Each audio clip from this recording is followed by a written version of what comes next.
So, to be perfectly candid, when I came here, I didn't know where Cincinnati was. I came from Ann Arbor. It's a great place, good medical school, had a good show, good time.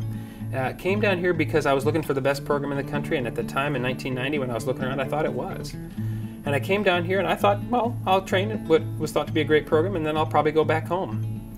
And 21 years later, that didn't exactly happen. And I will tell you, this is a marvelous place to live. So I moved to Cincinnati from New York City. I was a single guy in my mid-20s, and I was a little apprehensive about the move, but the adjustment period was very quick and was very easy. I mean, Cincinnati has everything that you would imagine in a major city. It has, good theater scene, great music, lots of, opportunities to be social and, just relax outside of work.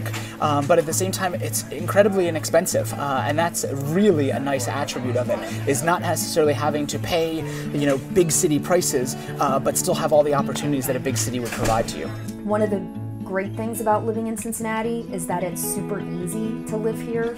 I lived in Chicago for a while, and Chicago will always be one of my favorite cities, but it takes effort to live in a place like Chicago. It's more expensive, it's difficult, or it takes longer to get around from place to place, whether you're driving, taking public transportation, and Cincinnati requires little to no effort to live in, which as a resident was awesome, and the cost of living here is just so cheap.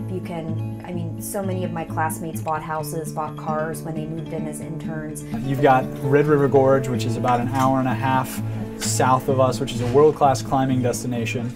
Cincinnati's got great professional sports, which I'm starting to be a Reds fan now.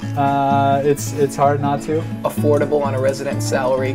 Bengals tickets for pro football are definitely here. The new area downtown with the new stadiums, with the Banks project, with the new clubs, the new restaurants, the new bars that are down there, we hang out down there a lot. In the limited free time you're going to have as a resident, there was more than enough in the city to keep me occupied. And I didn't have a family, I didn't have children, and I was very happy living in Cincinnati for 4 years.